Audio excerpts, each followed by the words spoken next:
Hello guys, welcome to Destiny Solutions. My name is Che Destiny.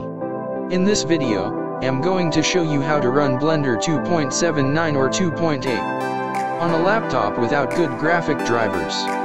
First, when you open Blender, it shows a message saying, your system does not use 3D hardware acceleration. Blender requires a graphics driver with OpenGL 2.1 support. To fix this problem, first you need to download a file called OpenGL32.dll. I will leave a link in the description down below this video. After you download this file, copy it. Go to your desktop, right-click on the Blender shortcut icon, open File Location, then paste the file.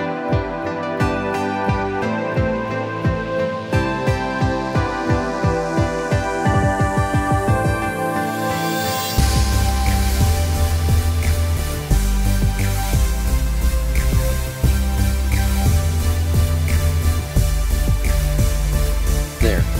Now, try to open Blender again. And now your problem is fixed. Thanks for watching. Please like and share the video, and don't forget to subscribe to my channel.